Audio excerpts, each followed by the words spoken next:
tardes, bienvenidos y bienvenidas y bienvenides a esta nueva sección Contracara, en la cual el día de hoy, amistades, vamos a volver a funar a Jorge Bustamante y vamos a tomar un tema que le gusta mucho a él y que nos gusta especialmente a esta ex feminista, el aborto. Yo voy a confrontar a Jorge, yo no le voy a contestar, solamente le voy a hacer preguntas que toda la comunidad hater de los providas le pudiera hacer. Así que, Jorge, pregunta número 1. Ok. ¿Por qué crees que la vida comienza en el momento de la concepción y no en una etapa posterior del embarazo cuando el feto realmente tiene un cuerpo Ujú. y vida? Precisamente porque la biología moderna llegó a la conclusión de que efectivamente la vida comienza en la concepción. Es una primera instancia y ese debate yo creo que ya fue superado. También, por ejemplo, al momento de la Declaración de los Derechos del Niño, ahí mismo dice que la vida comienza en la concepción. Entonces México está adscrito y también muchos entes internacionales están adscritos a esta convención. Entonces, yo Si diría que habría mencionas que... que entes internacionales como la OMS, de la cual México está obligado también a dar atención a sus declaraciones, porque México también está obligado también a atender las recomendaciones, inclusive los protocolos de actuación en el servicio médico para atender a las mujeres, para que ya se hagan bien un aborto. O sea, ya existen protocolos, existe un acceso a la información pública y es un derecho humano también a las mujeres. ¿No consideras que si un feto es considerado una persona con derechos, por qué no otorgarle también esos derechos a las mujeres a decidir sobre sus cuerpos? Fíjate, en cualquier perspectiva libertaria y en cualquier país en el que se puede decir que tenemos el derecho a la libertad, que es incluso un derecho humano, tenemos que tener el principio de no agresión. Es decir, si nosotros tenemos una cantidad de derechos al momento en el que alguien está agrediendo esa esfera, es cuando nosotros debemos de reaccionar. En el caso del feto, ¿cuál es el problema?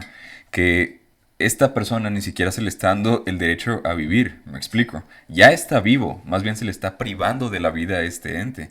Entonces está violándose el principio de no agresión. Entonces, si tenemos en cuenta que los derechos que está protegiendo la Constitución o cualquier regulamiento de leyes, estamos hablando de que se protege la vida, la libertad y la propiedad en ese orden de ideas. Si ni siquiera estamos dando el primigenio de la vida, entonces los otros dos no tienen cabida y es más, el derecho mismo no tendría cabida ni las leyes. Entonces, ¿consideras que es más importante la vida de un feto sobre la de la mujer, en la que ella puede decidir sobre su propio cuerpo?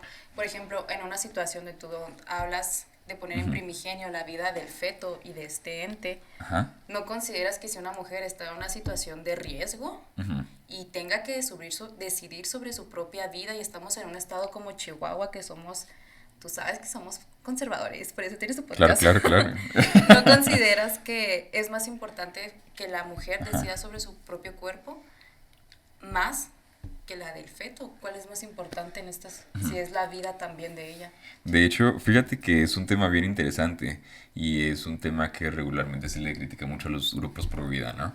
Entonces, realmente lo que establece esta famosa frase de los grupos pro vida de salvemos las dos vidas es luchar por salvar la vida de ambos.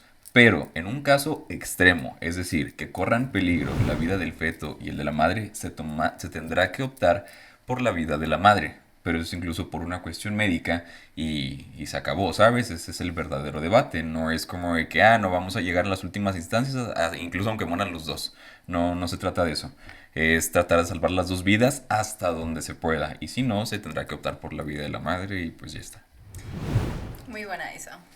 ¿Tú qué consideras? Sí, estoy muy buena. ¿Tú qué consideras, ya que estamos en contexto de Chihuahua, el muy famoso y público programa de Formando Corazones en Chihuahua? Si tú me hablas que primero, desde un punto de vista médico, tenemos que prevalecer la vida, que es más importante en una situación de riesgo, porque un sistema político que es el conservador, y hablas que de alguna manera en tu podcast está muy relacionado con ser libertario, ¿por qué no le das el derecho a las infancias y a las adolescencias de poder tener acceso a educación sexual? ¿Y por qué forzosamente siempre tienen que meter el tema de la religión, el partido político que ya conocemos? Ok. Es un tema bien interesante. Así como escuchaste. Ajá, entonces inclusive en este, me acuerdo que hubo una bronca alrededor ahí del 2021 con lo del PIN parental, ¿te acuerdas? Ujú. De que se estaba diciendo, oye, a mi hijo no queremos que lo eduque respecto a estos temas, ok. ¿Por qué se hizo todo este caos? El movimiento pro vida y si tú quieres hablarle el movimiento conservador refiriéndonos al PAN o bueno, el grupo político que tú quieras y demás, ¿no? ¿Por qué está en contra de esta impartición, vayamos? No está en contra de que se imparta cursos de sexualidad. El problema es el contenido que se va a ver en esos cursos de sexualidad. Es decir, nosotros ya vimos en los programas de la SEP que vimos, por ejemplo, que ya se están tocando temas de ideologías transgéneros, están hablando ya de homosexualidad, estamos hablando de temas de penetración anal, temas inclusive de qué es el amor y bueno, demás, ¿no? ¿Y eso qué tiene de malo? Lo que está en contra de este tipo de movimientos conservadores es que este tipo de ideologías se introduzcan y puedan confundir a los niños. ¿En qué aspecto?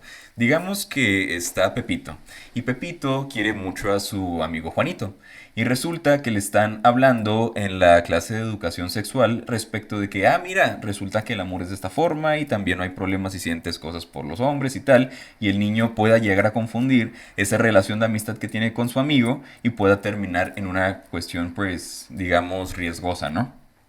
Entonces, eso es lo que los movimientos conservadores están en contra, no de la impartición de cultura y de educación sexual, sino del contenido de ideología de género que contienen esa impartición de educación. Muy bien. Tú como abogado y tú al fundar también un colegio de abogados, ¿tú qué consideras que una posición conservadora con tintes religiosos puede hacerle bien a una autoridad como lo fue Teresa Ortuño, que ella habló sobre Formando Corazones, ella lo promovió, y en el Covach ella hizo declaraciones muy fuertes acerca de mujeres que eran lesbianas y de mujeres que se embarazaban y decía que a grandes rasgos, no recuerdo exactamente, les vamos a poner ahí en el video los screenshots, dio declaraciones extremadamente fuertes. Ujú. ¿Tú qué opinas de esa clase de autoridades?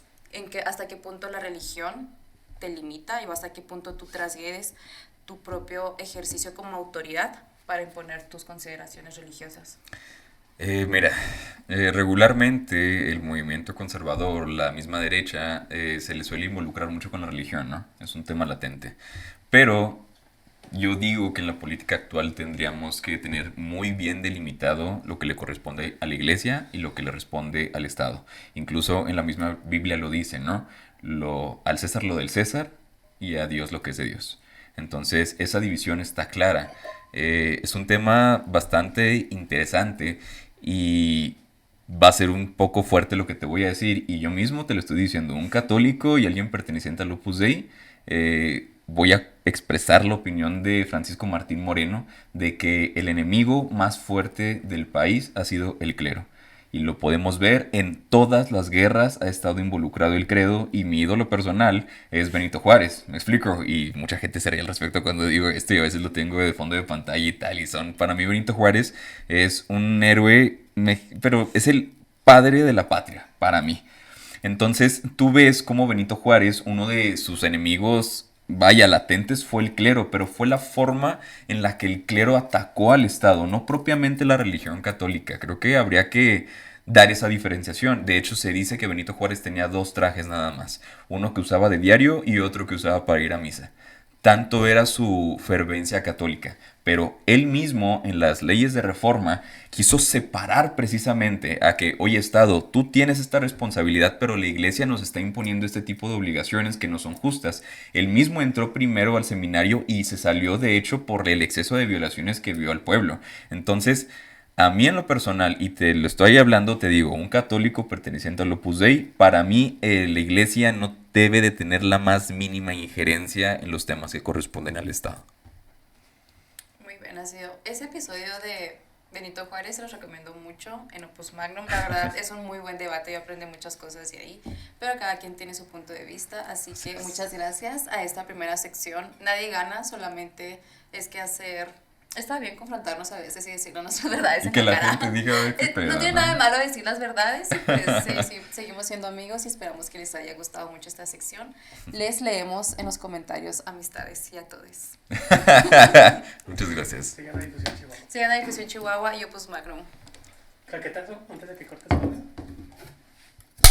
Listo.